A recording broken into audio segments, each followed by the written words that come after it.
Well, hello there, Vintage Outboard Motor fans. This is T-Mike. I'm making another video today.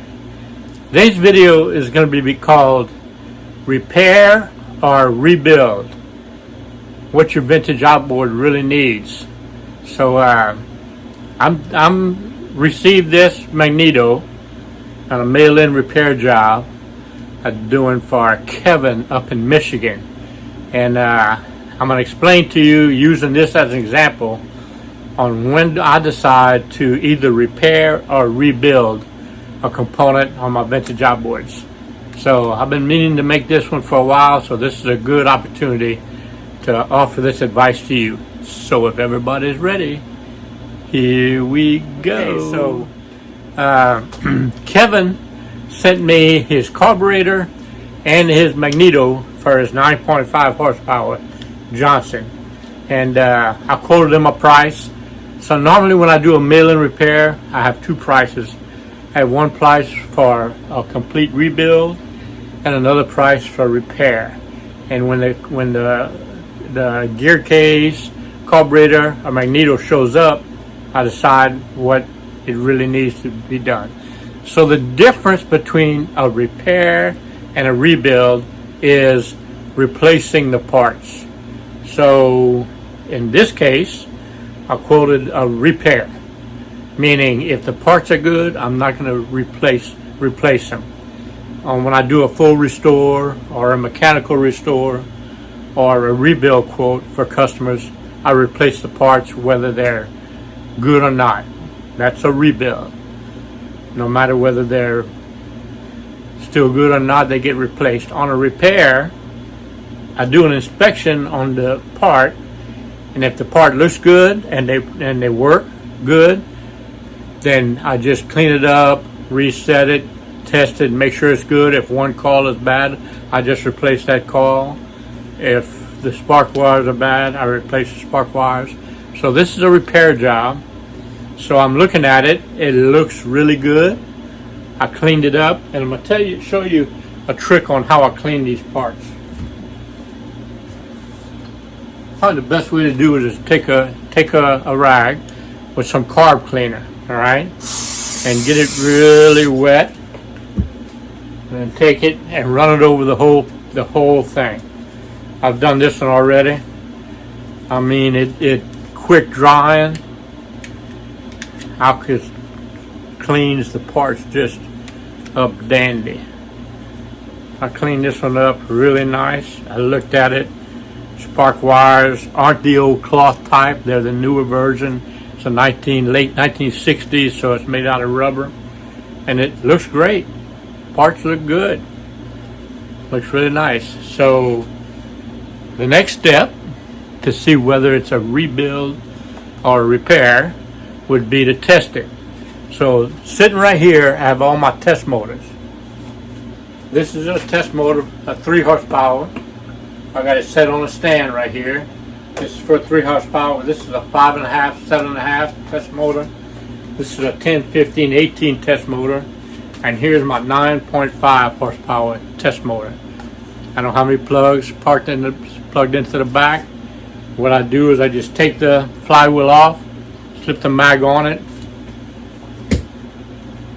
put my spark checker on it, and pull the rope and check for spark. So that's what we're going to do in this case. I've cleaned it up. I've looked at it. It looks fine.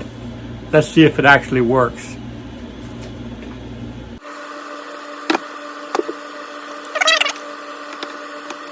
Now I'm not going to screw it in. I'm not really setting the points. I'm just seeing if it's got spark. I got the cam already on there. I'm going to put the flywheel back.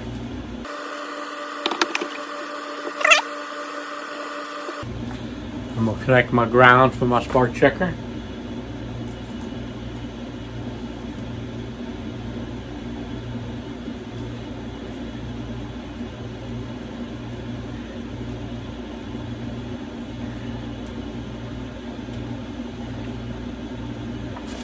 All right, I'm going to take my rope. I'm going to put it on the flywheel. And now I'm going to turn off my lights.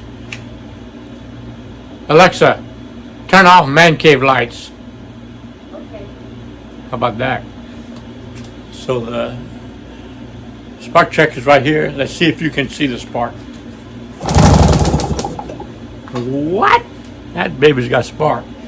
Alexa, turn on man cave lights. Okay. So what I have on my spark checker right here is it's a gap tester spark check, and I have two spacers.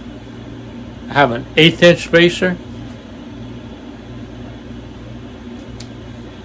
and I have a 1/4 inch gap spacer. So with that 1/4 inch gap spacer set in there and pushed all the way up, it's checking a 1/4 inch gap jump, which is what I call good spark. It can jump a 1/4 inch gap and it's bright, not a yellow color, but bright, almost blue color, and that's excellent spark. Let's do a couple more spins on it and see how good it is.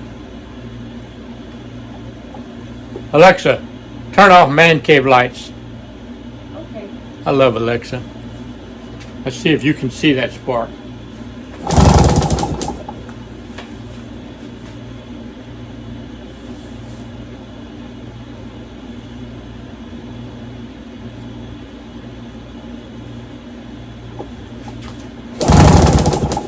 Man, I tell you what, that's good spark.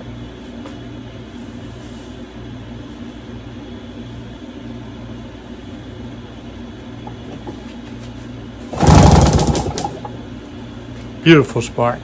Alexa, turn on man cave lights. Okay. So in this case, there was no repair work needed to be done other than a clean up and a test on it.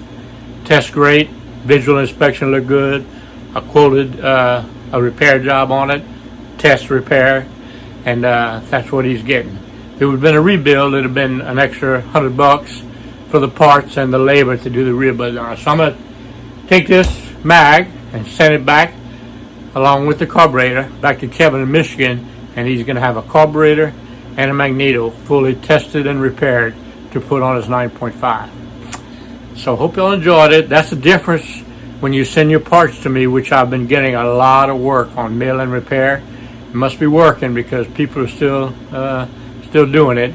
So the pricing difference will be the rebuild or the repair when I quote you the price. So keep them coming. I love what I do. I love making my videos. I love doing my repair work. It's a passion of mine, and I really love it. So hope you enjoyed it. I'll see y'all next video. Well, I hope y'all enjoyed the video. I know I enjoyed making it. If you did, hit the like button and also hit the subscribe button and catch all my videos. You know, my passion are these vintage outboard motors. Johnson and Evinrude, 1950s, 60s, and 70s, 3 horsepower to 18 horsepower. I think I have all the videos, over 500 videos, on everything you need to know to repair, service, and restore your vintage outboard motors. I have all the parts, all the videos, and all the parts manuals for you to do that. I love what I do. The best way to reach me is on my website, tmikesvintageoutboards.com. You go to that website, I have links for everything you need. I have links for all the parts you need. If you don't know the parts you need, there's a link called the Parts Broker where you can fill out the form and submit it to me, and I'll find your part for you. All right. I also have a link for a mail-in repair service where you can ship me your carburetor, your gear case, or your Magneto. I'll repair it, video it, put it on YouTube, and ship it back to you. I also have a link for technical consulting. If you have a question, just fill out the link. There's a donation page if you want to help pay T-Mike, and I'll answer your question and get back to you. That's the best way to reach me, is on my website, tmikesvintageoutboards.com. I love what I do. It's been a great ride, and remember, always remember and never forget, here at T-Mike's Vintage Outboards, we're doing it one motor at a time.